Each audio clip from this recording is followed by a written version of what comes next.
Bunch. I resell these in my retail booth, and this is just to be on the safe.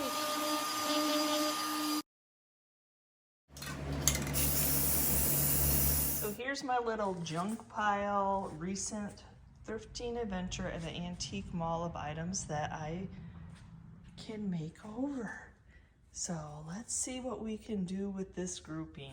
Hi guys, welcome back to the channel. Yes, I am doing a thrift flip from an antique mall. Yes, my recent tour of an antique mall, I saw some items. I'm like, oh, I can do this to that. I could do this to that. I could do this to that. Yes, you can find project pieces thrifting at an antique mall. So if you are new here, my name is Yvonne and I love to go hunting, searching out in the wild for secondhand finds, not only to decorate my own home with, not only to flip and just resell, but I love to make items over and share my ideas with you all. And I hope that after you see one of my videos, you were inspired to go out searching or just have items laying around your own home that you've been kind of like, what should I do with this? I hope that I have inspired you throughout this video. So if you like that kind of content, don't forget to hit the like button, the notification bell so you know I've uploaded a new video. And don't forget to hit that subscription button if you are new to this channel and you like this kind of content. Now, not all projects, makeovers, they don't have to be difficult. They don't have to have a lot of process. As simple as flipping this little old mustard jar crock. I have really good luck with the IOD marmalade stamps, stamping on these old crocks to get them to resell or even adding them into my own home decor. They just look like those old English crockery marmalade jars. So I'm going to share with you how I achieve that look. So first we're going to go ahead and take that tag off. I have this handy dandy tool that rests a round object. It's pretty awesome. And then we're going to be stamping on the jar with some IOD permanent black ink. So now I'm going to go to my IOD in the crockery stamps, and I'm going to see which one fits this jar. It might be this one. Let me see. Oh yes, this marmalade one fits perfectly all the way to the bottom. So now I'm going to take some plain old packing tape. I'm going to grab it. I'm going to flip it over. I'm going to make some little handles, not all the way in, but just enough that when I go to tape it down, I can tape it to the object. And since this is a big piece, I'm going to go ahead and make one more, just so I have something to grab onto. So now we have little handles to be able to grab onto, to be able to flip it around and stamp on here. So just using the ink pad, get this all inked up. It doesn't have to be perfect, remember, this is the imperfect of old crockery. So now I'll just place my fingers to kind of balance it on the side. Then I will go ahead and tape it down. As easy as that. And then I'm just going to press with my hand, trying to make sure that I get all the impressions that I can from the stamp about it moving around on you. And now we can remove it. And there we go. And if you don't like that impression, ink is still wet, rubbing alcohol before it dries, you can wipe it off and try again. So don't stress if you're like, oh, I smeared it, it's not good. Don't worry about it. Once it dries, it's permanent. I mean, I wouldn't throw it in a dishwasher or put it in the sink. I'd dry dust it, but yes, you have a few minutes to work with it, and then you can re-stamp again to get the stamp that you like. Make sure that it's dry. Resting my fingers again. So now we're going to do take two.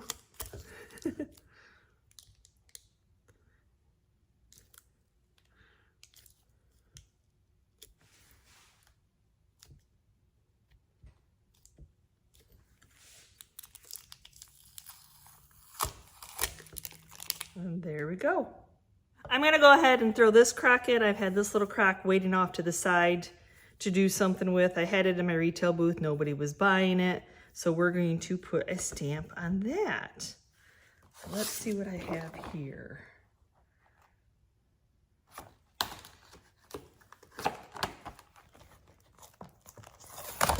For this one, I think because of the shape, I'm gonna go with the Dairy Pure and Thick. So we're gonna do the same thing. I'm gonna grab onto it with the packing tape.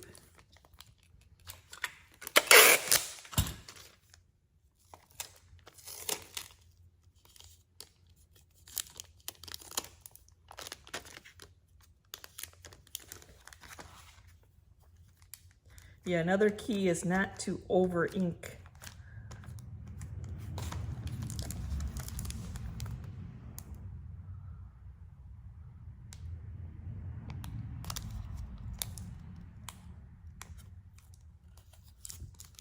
Okay.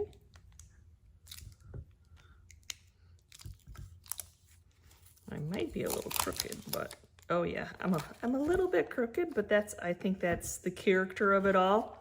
So now we have that one.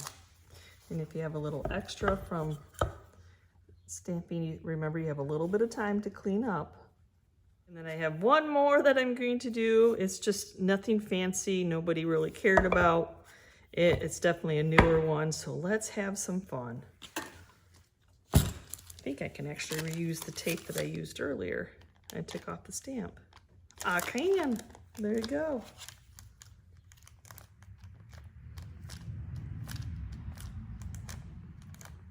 If you're a crock lover like me and you see them reasonable and you can't pass them up, this is a great idea to help them sell. Gonna kind of roll this one on.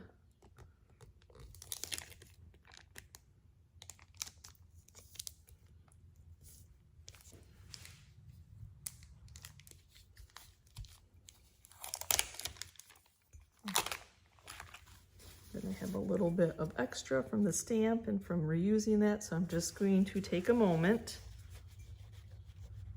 and just clean up those edges very gingerly.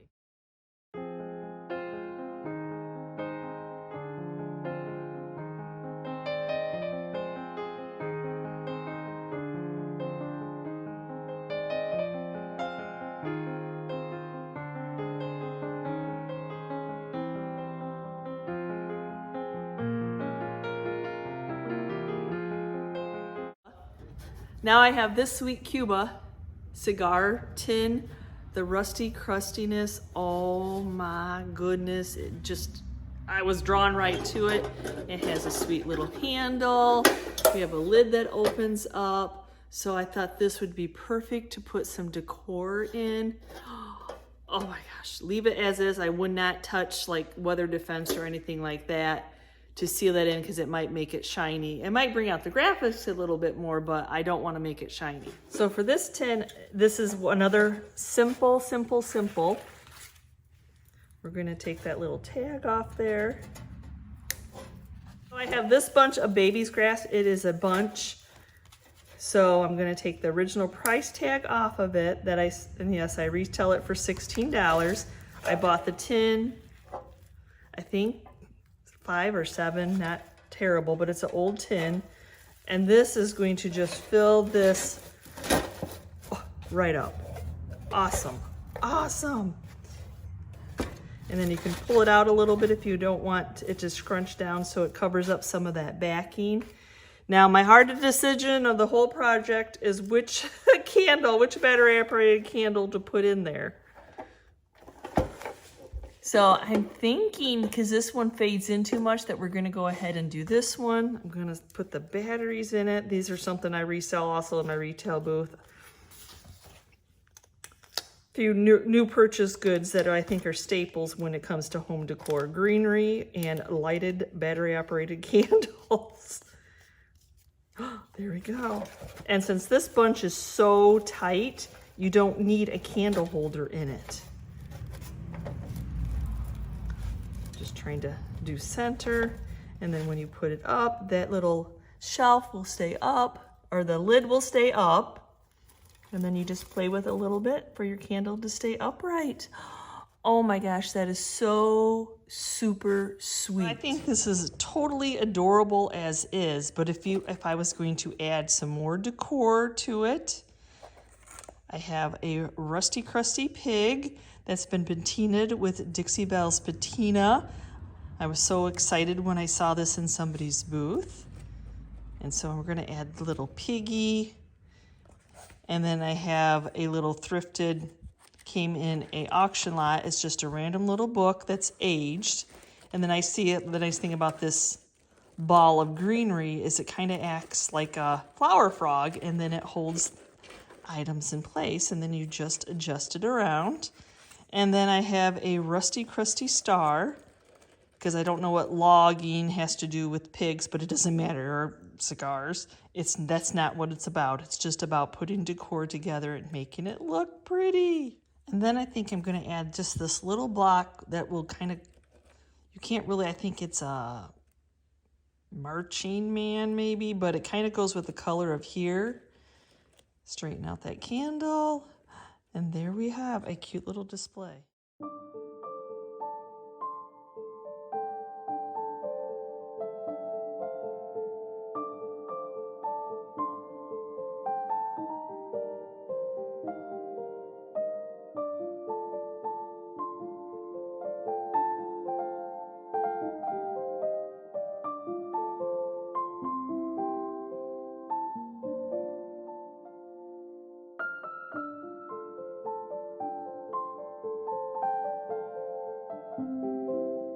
So next up is this cutting board. It is wonky, it is warped, it is cracked. This might not be everybody's jam, but if you watch Instagram, cutting boards, collecting old cutting boards are a thing. People love old cutting boards to decor, like primitive farmhouse, like ironstone collectors, the crockery collectors, but this is too bright of wood. It's got all the character. It's got the cracked and the warpage, and I know, you know, so many people would be like, you know, glue that together, but I'm not going to. What I'm going to do is I'm going to stain it so that it's darker. Now you wouldn't really use this. It would be more for decor. It has seen its days. It's ready to be a pretty item off to the side. And it was half off. It was a couple bucks. But I know how well I sell used and abused tell-a-story cutting boards. So that's why I'm like, for $2, I'll give it a chance. To add color to this, I'm just going to be using Rust-Oleum's Howard Dark Walnut. And we'll see what it becomes. I can feel that there's like some butcher wax or some kind of a wax on their film. So we'll see how this takes. So just straight out of the bottle. Oh, look at all that character it already gave it. Oh my gosh, it's gorgeous. It's still gonna be a light wood, but it's just going not to be such a new looking wood. And you're probably all thinking I'm off my rocker, but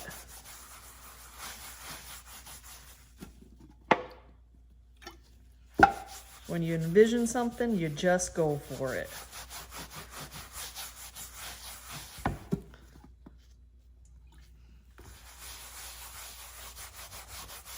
And this area might be a little too shiny. So after it dries, I might even take the sander to it so that I can darken the wood up a little bit more, because that's really the color that I'm looking for. So this might be a little too much sealed there, but yeah. So I have some 80 grit sandpaper on my orbital sander, and I want to hit those spots that are not accepting the stain very well.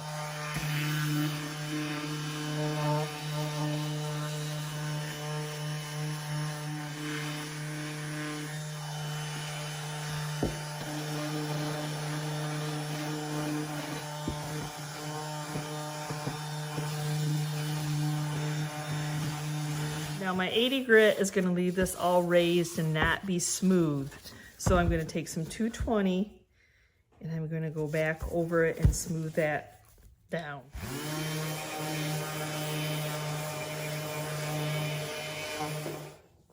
Now I'm gonna use the air compressor to make sure I get the sanding dust out of the crack.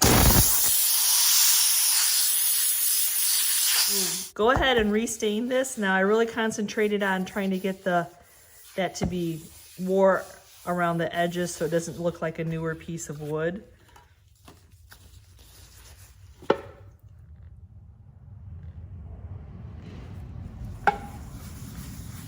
Oh yeah, it's darkening enough now.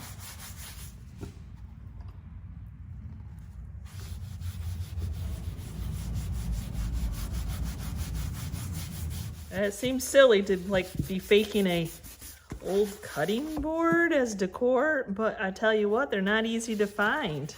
And when you do find them, they're usually a little bit on the expensive side. And you think, I can't even use that cutting board anymore, so let's make one. And I'm glad I'm saving it from the landfill because most people probably would have just thrown this out. Now I don't want to forget to get into the crack and into this where they would have, you could hang it from something, put some leather in there, but I don't want to forget, and you see that new wood in that crack. So a little paintbrush dipped into the Howards will work out perfectly.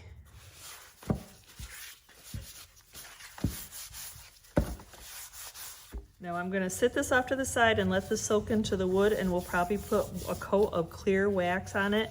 But if I did it now while the Howard is still wet, it would just take all the Howards off that's not into like the really raw wood of the cuts. Now it's been a couple hours and I think it's pretty much dry to the touch. So I'm just taking some of the Homestead clear wax and we're just going to put a coat on it just to make it feel a little bit more smooth. Then get it all sealed in. Now the Howards, I could have just left it just as it is, but I was really looking for that feel of a used cutting board that has that really smooth texture. So just put it on and wipe it off. It is taking a little bit of the Howards off, but not too terribly, not very much.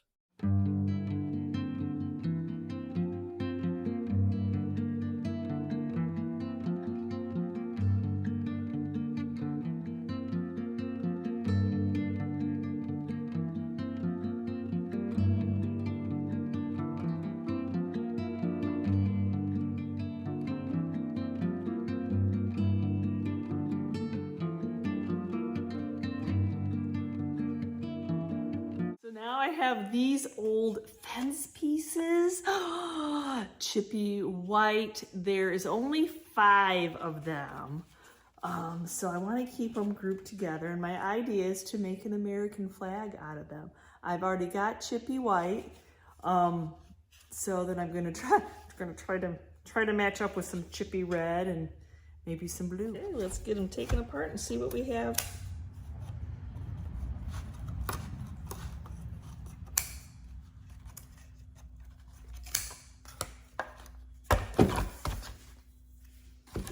Okay, we've got some worn pieces. Okay, so that'll be our back.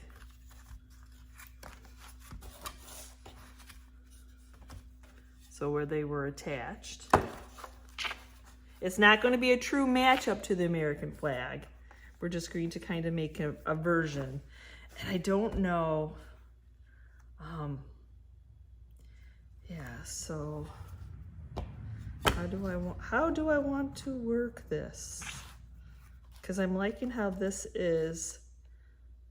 Maybe I won't necessarily, should I put red or just put some blue on it? Because that chippiness is awesome. But I have an idea. Okay, so first I'm going to flip these around. I like how I had them set out the first round. I'm not going to change that. I need to get them all attached together. I thrifted a long time ago a whole bunch of paint sticks. So these work wonderful. I'm glad that I have them on hand because I can just glue and cut off the excess that I don't need. is what I will end up doing.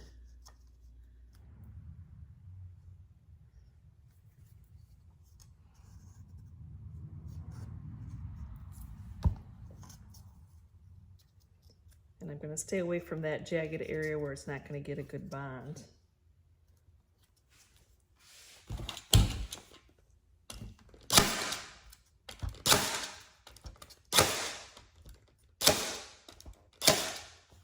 And then I'll just repeat the process the whole way down. I need to cut off my little ends.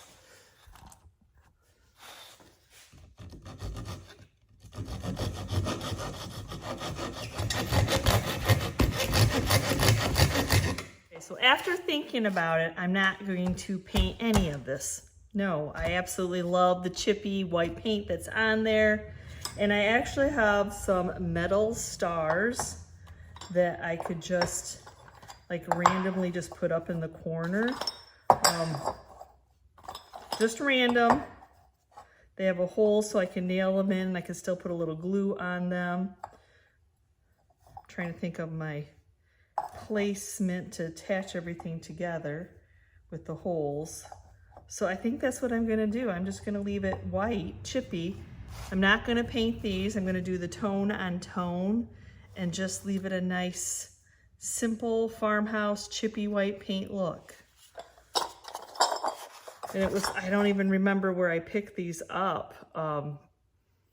If I was thrifting or if I was at a sale, I don't know, but I gotta take the little labels off the back.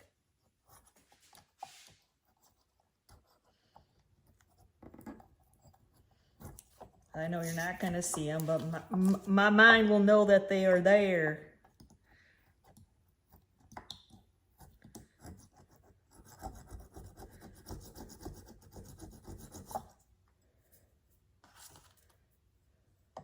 It.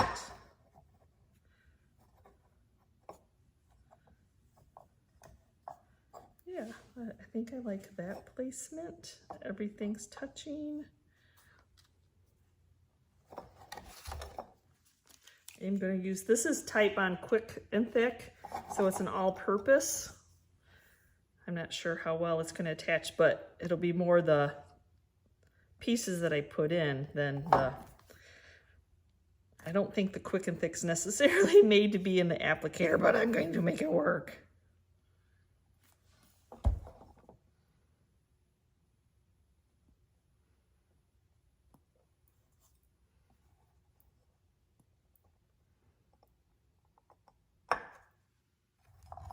This board's a little bit on the warped side. I was having a hard time pushing it all the way down. Character.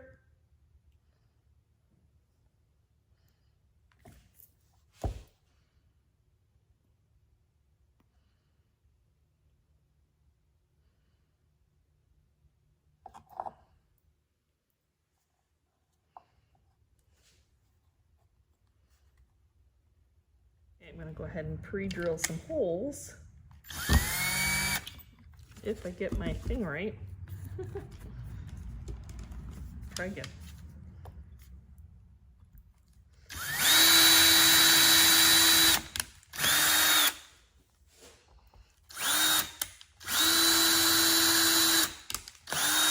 Just by chance have some little white screws. So, yay.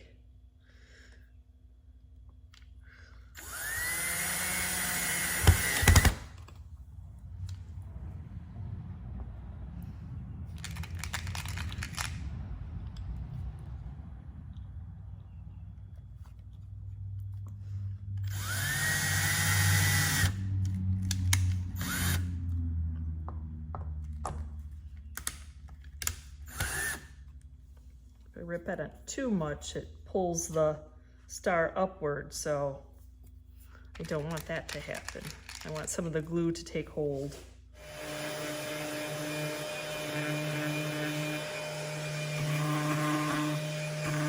I sanded down those little edges so they're not sharp or anything like that and you don't see them from the front. And I'm just going to use some Fusion's Coal Black just to paint these, so it's like, oh, you just made this. Yep, I did.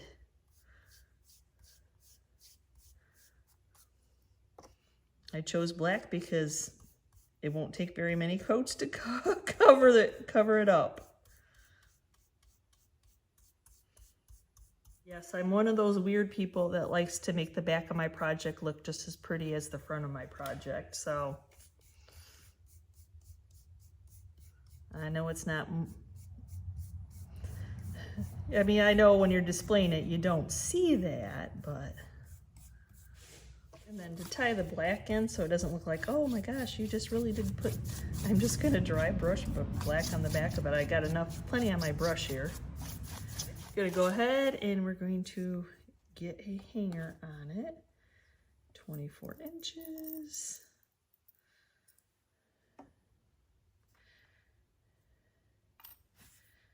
I'm not going to attach it to this part because I don't want anything pulling it up.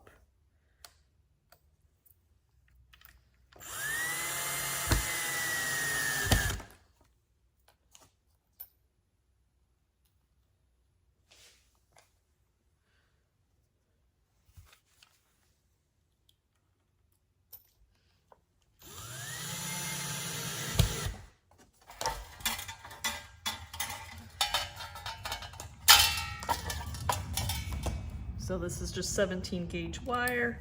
And if you read the packaging, it's a lot of times it's for electrical fences, but I like the strength of it for hanging stuff.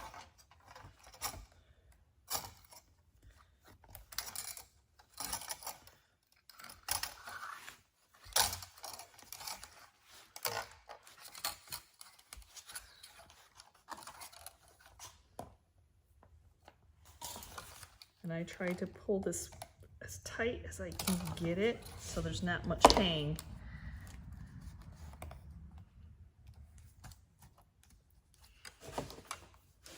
So that it's not droopy.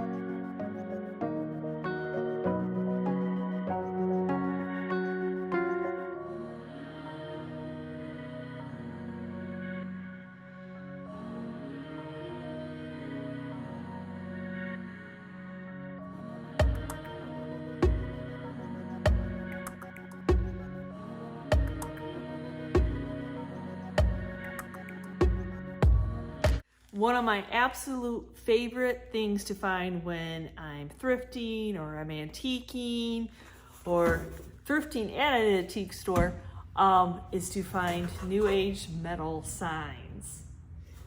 And around the $10 range and under 12. I know that I can make a profit painting these up with Dixie Belle's patina, just having fun. They patina really well. They sell like hotcakes if I can find one.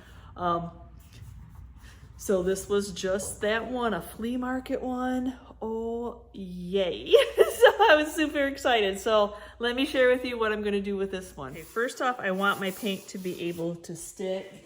So I'm just gonna run my sander over this just to give the paint something to grab onto.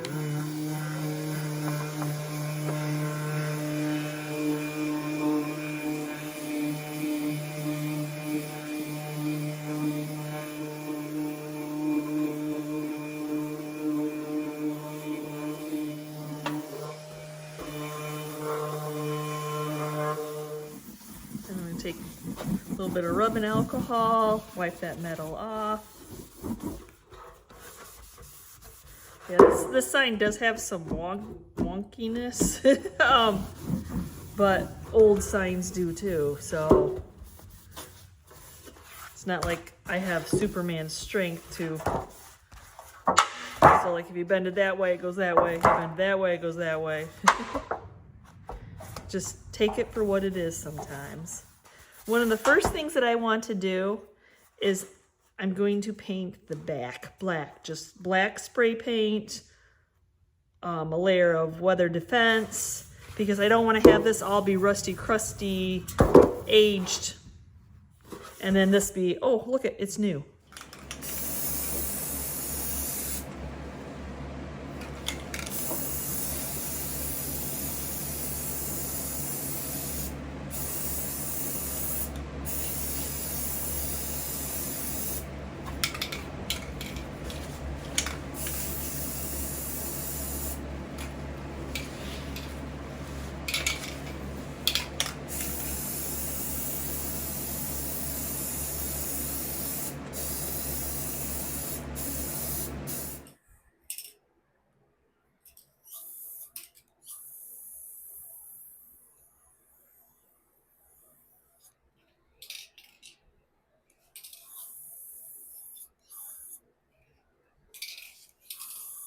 I needed something to seal my spray paint in, so I just went with the Weather Defense metal spray.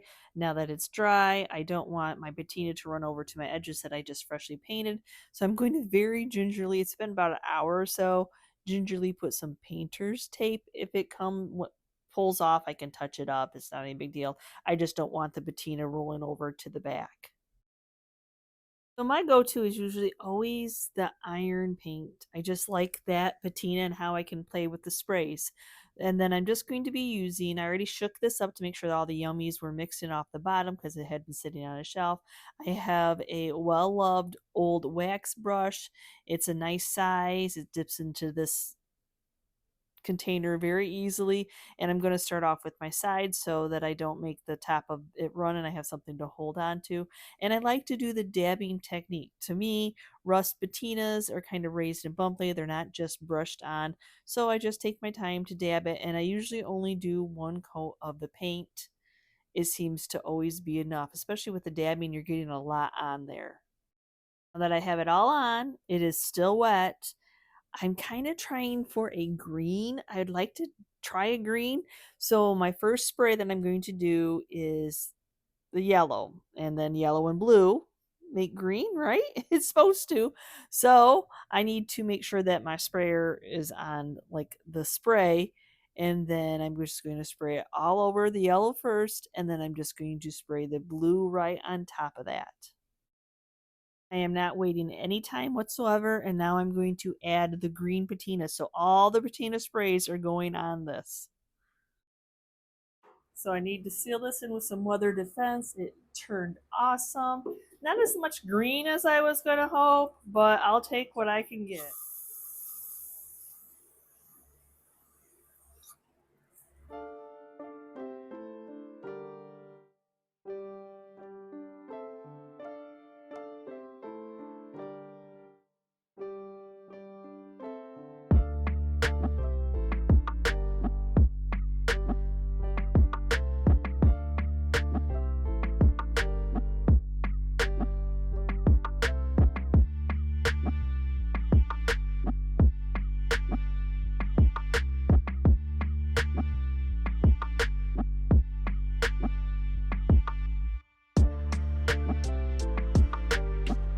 Now, my last is the duck.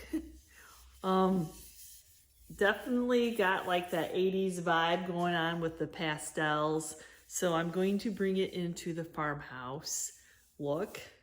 But I want to cover up this whole, I don't want this to be the color that you see underneath if it crackles or anything. So I'm going to get it cleaned off, and then I'm going to spray paint it black first and see if that helps.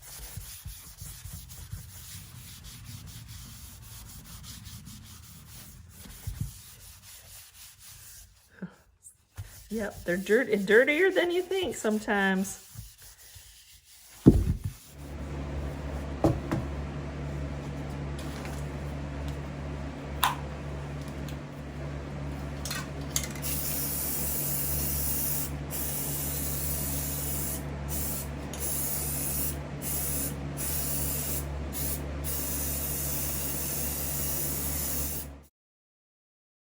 I'm going to try one thing that I haven't tried when I spray painted before I would paint over this to get the crackle look. I'm going to seal that spray paint in, but not with Weather Defense. I'm actually going to seal it in with shellac. And I'm hoping that that helps that paint stay on there and not crack up and go into the original color, which is what I've had happen in the past. For my paint color, I'm going to be using Flour Sack. I just love the look of white crackly birds, the swans, the duck. You know, everybody's version of how it's been carved is a little bit different, but to me, it's going to be white. It's going to be crackly. I'm hoping anyway. So if you've not used Sweet Pickins milk paint, it is a powder that you mix equal parts with the water. So I'm going to do 3 scoops of powder to 3 scoops of water. Then you stir it for 2 minutes and then you sit it off the side and let it thicken up a little. So I'm going to start off with my hard to reach areas first. It's going to take multiple coats.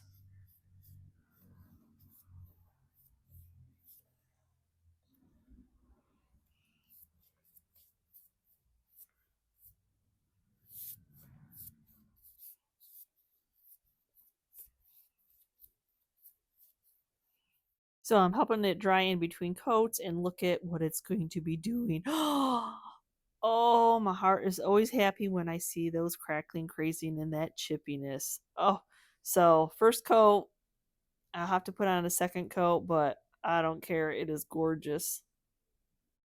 So before I flip this over, I'm going to seal in my bottom with some weather defense.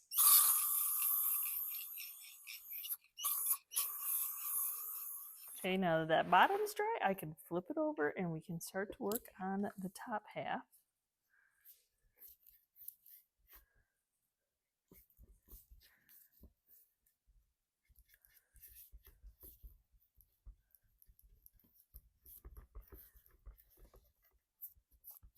This duck had some beautiful detail.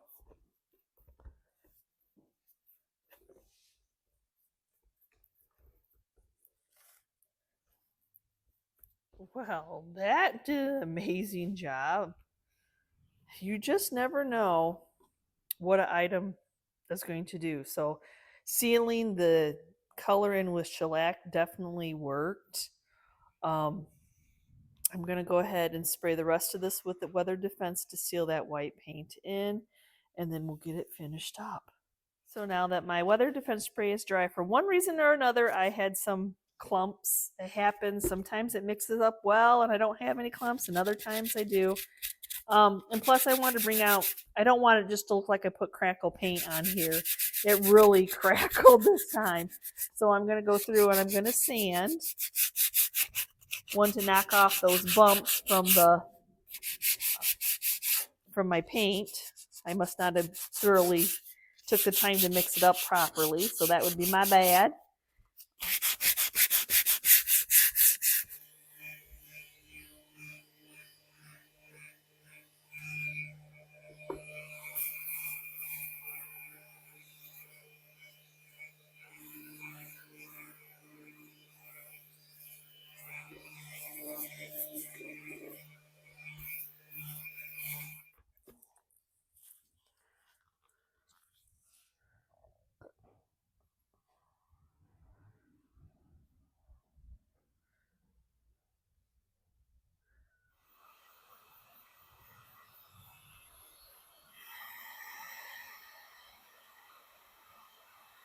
So now I'm just taking some of the clear wax.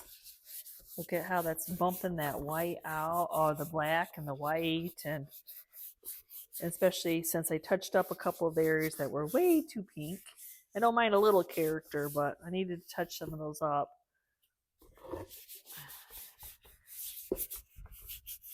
And now I'm going to take a little bit of the aging wax, just so it doesn't look so like freshly white painted. And then that dark should stick into the crevices, especially those cracks right there. Down a notch, so it's not like in your face white.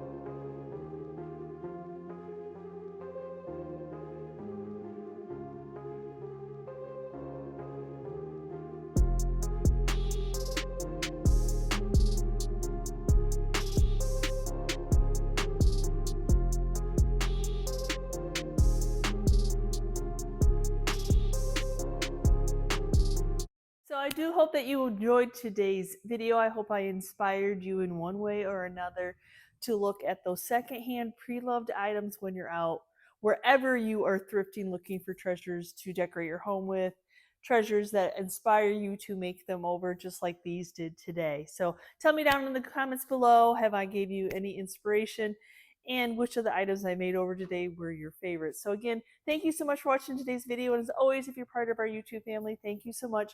And if you were new and you were checking out this channel and you were just on the fence about hitting that subscription button and you stayed to the end of the video, I think you kind of liked today's content. So smash that subscription button along with the notification bell so you know we uploaded a new video. And we will see you next time, guys. And you can see what we're up to. Bye.